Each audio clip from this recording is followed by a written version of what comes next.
भाइयों और बहनों, आज हम सुनेंगे भगवान विष्णु के पांचवें अवतार वामन भगवान की पावन कथा। ये कथा हमें सिखाती है कि अहंकार कितना भी बड़ा क्यों न हो, अंततः धर्म और भक्ति के आगे उसका नाश हो ही जाता है। त्रेता युग का समय था। असुरों के राजा बलि ने अपनी वीरता और पराक्रम से तीनों लोकों पर अधिकार कर लिया था। स्वर्ग लोक तक को जीतकर इंद्रदेव को अपमानित कर उसने स्वयं को त्रिलोकाधिपति घोषित कर दिया। राजा बलि दानवीर और पराक्रमी थे, लेकिन धीरे धीरे उनमें अहंकार जन्म लेने लगा। देवता परेशान हो उठे। वे सभी भगवान विष्णु के शरण में पहुँचे और निवेदन किया, प्रभु, यदि शीघ्र ही असुर बलि का अहंकार नहीं रोका गया तो संसार में धर्म का लोप हो जाएगा। भगवान विष्णु मुस्कुराए और बोले, धर्म की रक्षा के लिए मैं स्वयं अवतार लूंगा। भगवान विष्णु ने ऋषि कश्यप और अदिति के घर वामन अवतार लिया। वे बौने ब्राह्मण के रूप में प्रकट हुए। छोटे कद, चमकता मुख, हाथ में छत्र और कमंडल, किंतु उस छोटे से रूप में अनंत तेज और अपार शक्ति छिपी हुई थी।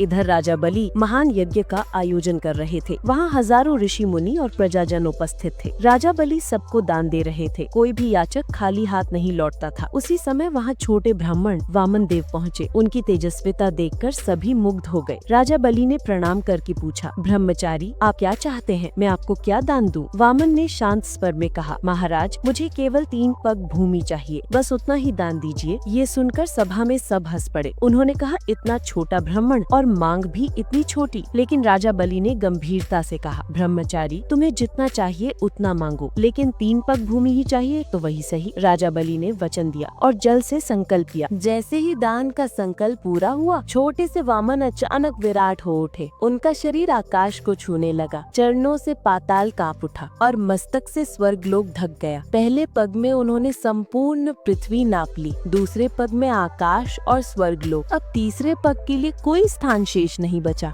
वामन ने गगन भेदी स्वर में कहा, राजा बलि, अब बताओ तीसरा पग कहाँ रखूं? सभा में सन्नाटा छा गया। राजा बलि समझ गए कि ये कोई साधारण ब्राह्मण नहीं, स्वयं विष्णु है।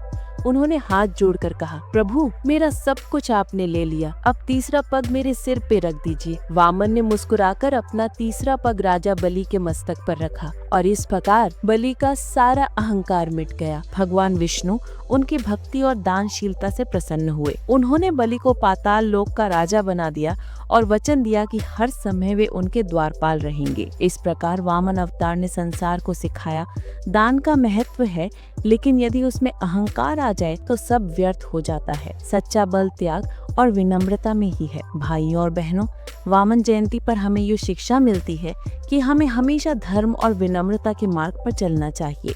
अहंकार चाहे कितना भी बड़ा क्यों ना हो, अंततः प्रभु की लीला के आगे टिक नहीं सकता। जय श्री वामन भगवान, जय श्री हरि।